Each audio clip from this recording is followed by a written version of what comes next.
Maka ketika hal tersebut gak bisa dihindari, mau gak mau ya mereka harus menghadapinya. Tapi harus ada juga solusi untuk menyelesaikan masalah tersebut. Nah, Mark Locke hadir di sini sebagai solusi dari masalah tadi.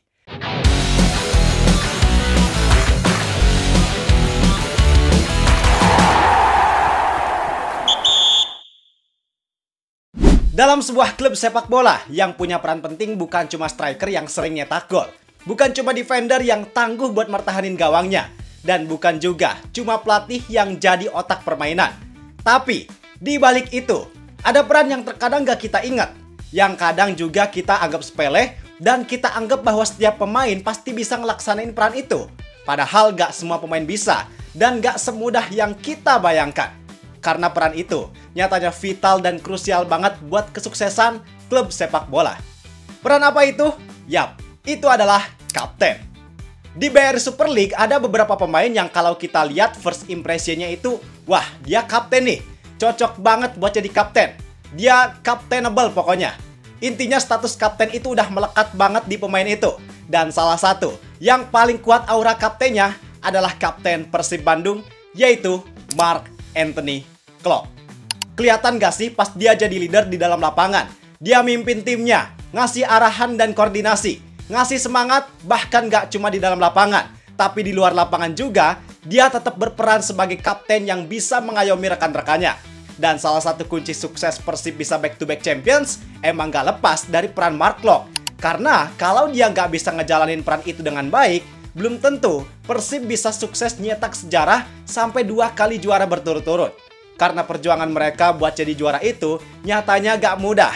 Banyak masalah dan rintangannya. Tapi Mark Locke dengan kapasitas yang dia miliki ternyata bisa mimpin timnya buat meraih prestasi. Nah, karena peran Mark Locke sebagai kapten yang sangat vital dan krusial, makanya ini menarik banget buat dibahas, Bang. Sebenarnya apa sih faktor yang bikin Mark Locke bisa jadi kapten yang sukses? Seberapa berpengaruh peran dari Mark Locke buat kesuksesan Persib? Dan apa rahasia atau kunci dari semua hal itu? Kita obrolin semuanya di sini. Maka dari itu, kalau kalian udah siap, langsung aja kita bahas biar gak gitu-gitu doang. Tahu sepak bola. Sebelum musim mulai, guys, bisa back to back atau tidak? We say can, you know, and from that moment kita semua percaya jalanan ini.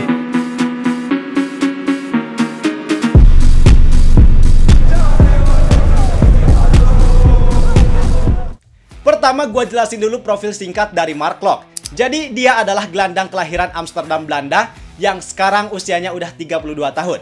Udah cukup tua buat usia pemain sepak bola. Dan Mark Locke saat ini nyandang status sebagai WNI lewat jalur naturalisasi sejak tahun 2020. Dengan kualitas yang dimiliki sama Mark Locke tapi dia statusnya WNI, itu emang jadi keuntungan besar buat Persib Bandung. Karena gak banyak pemain lokal yang kualitasnya setara kayak Mark Locke. Artinya, Mark Locke itu pemain lokal tapi rasa asing. Sedangkan untuk karirnya, dimulai dari Akademi Utrecht, terus pernah juga main di beberapa klub Eropa. Dan baru pas tahun 2017, dia datang ke Indonesia yang saat itu dia gabung sama PSM Makassar. Abis dari PSM Makassar, dia pindah ke Persija Jakarta pas tahun 2020. Cuman di Persija dia gak lama, karena di tahun 2021, dia resmi gabung ke kota kembang, yaitu Persib Bandung. Dan di sini, cerita dimulai, Bang. Jadi Mark Locke udah 4 musim nih main di Persib Bandung. Musim ini jadi musim kelimanya. Dan selama dia bela Persib, dia udah main sebanyak 123 laga, nyetak 14 gol serta 24 assist. Dan untuk jabatannya sebagai kapten sebenarnya gak langsung dipercaya dari awal, Bang. Dia jadi kapten utama tuh sekitar tahun 2023, pas Persib juara itu. Tapi di musim sebelumnya, dia juga sempat beberapa kali jadi kapten, cuman belum jadi kapten utama.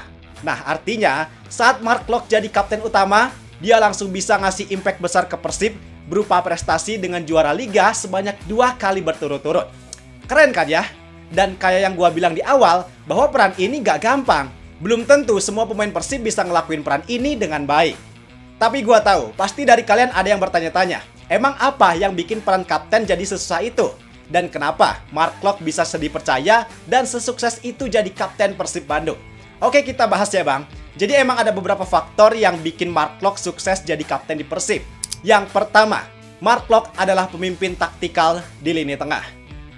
Faktor yang pertama gue buka dari dalam lapangan dulu bang, bahwa posisi Mark Klok sebagai gelandang tengah emang jadi posisi yang sentral dan ideal banget buat dia mimpin dan ngasih arahan ke teman-temannya. Karena Klok yang ketika main punya peran sebagai nomor 6 atau holding midfielder, kadang juga berperan sebagai nomor 8 yaitu box to box, itu mendukung banget buat dia ngasih arahan atau komunikasi ke pemain lain yang ada di depan maupun yang di belakang.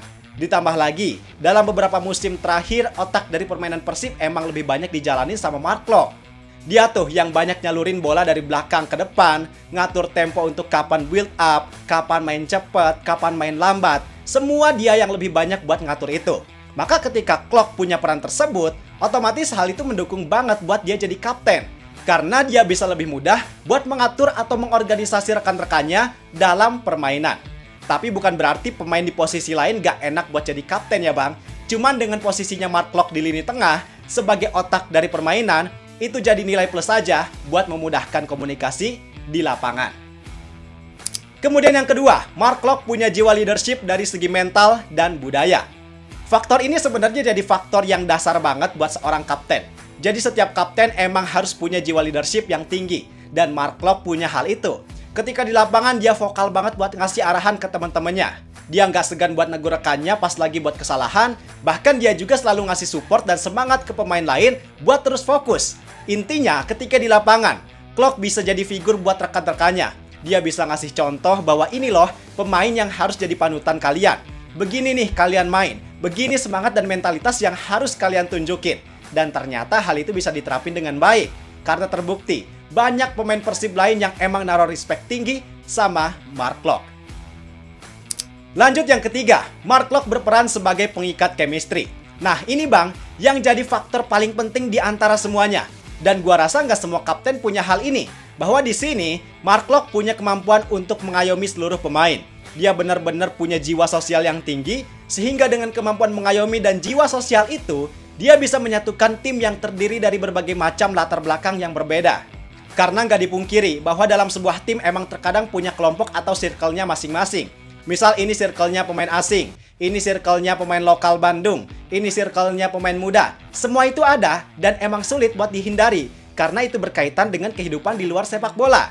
Dan sebenarnya kalau dibiarin, hal itu justru bisa mengancam terhadap kekompakan tim itu sendiri.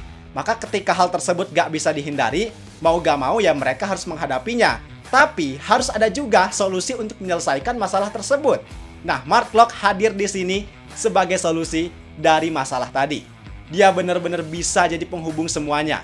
Contohnya kemarin pas Persib training camp di Thailand, Mark Klok bisa join dengan circle-nya pemain asing, ngebantu mereka buat adaptasi, ngebikin mereka jadi ngerasa nyaman, mengenalkan gimana sepak bola Indonesia, dan lain sebagainya.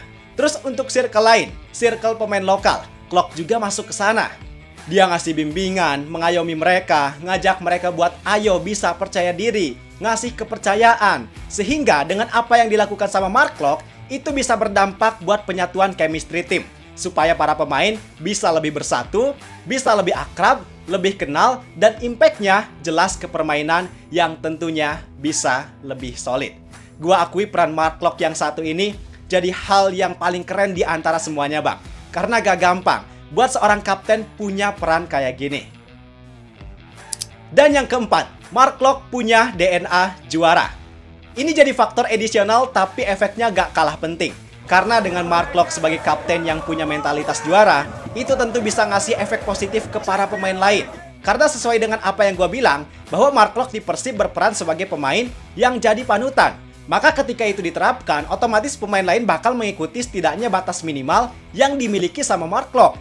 Dan ketika semua pemain punya mentalitas yang sama, yaitu untuk juara, udah pasti performa yang dikasih bakalan bener-bener maksimal.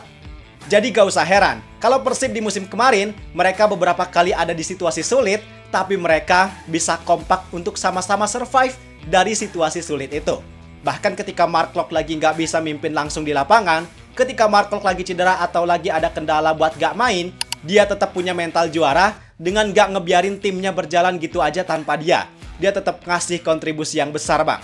Baik itu dari sisi emosional, mentalitas, bahkan pengaruh di ruang ganti. Jadi itu bang, beberapa faktor yang bikin Mark Klok sukses banget jadi kapten utama di Persib Bandung. Cuman yang jadi kekhawatiran sekarang, dengan usia Mark Locke yang semakin bertambah, ternyata performa Mark Locke di beberapa match terakhir agak menurun. Gak kayak Mark Locke yang biasanya kita kenal. Maka menarik ditunggu, apakah di sepanjang musim baru ini, Mark Locke bakalan tetap jadi andalan. Tapi gue punya firasat bahwa dengan mentalitas yang dia miliki, yang dia gak pernah ngerasa puas, selalu nambah porsi latihan, harusnya dia bisa balik lagi ke top perform dan mimpin tim Persib Bandung dengan semakin baik lagi. Dari semua penjelasan tadi juga ngasih pemahaman buat kita semua bahwa kapten di sepak bola itu bukan cuma sekedar pakai ban kapten di tangan doang. Bukan sekedar punya jiwa leadership di lapangan. Tapi, kalau mau jadi kapten yang sukses bawa timnya buat berprestasi, semua hal tadi harus dilakuin. Mulai dari leadership di lapangan, di luar lapangan, mengayomi semua pemain, nyatuin chemistry, jadi jembatan antar satu pemain dengan pemain lainnya, dan harus bisa jadi contoh yang paling baik buat pemain lain. Dan semua hal itu ternyata bisa dilakuin dengan maksimal oleh Mark Anthony Klopp. Dia benar-benar bisa nyatuin itu semua untuk satu tujuan, yaitu juara. Setelah nonton video ini, gimana pendapat kalian tentang Mark Locke? Gua juga mau denger dong pendapat kalian, tulis aja di kolom komentar. Kalau kalian suka dengan video ini, jangan lupa klik tombol like. Dan kalau kalian mau tahu berita sepak bola Indonesia dari sudut pandang yang beda, yang gak gitu-gitu doang, simple. Tinggal klik tombol subscribe dan nyalain loncengnya. Gua Zidane Fatoni, terima kasih dan sampai jumpa di video berikutnya. See ya!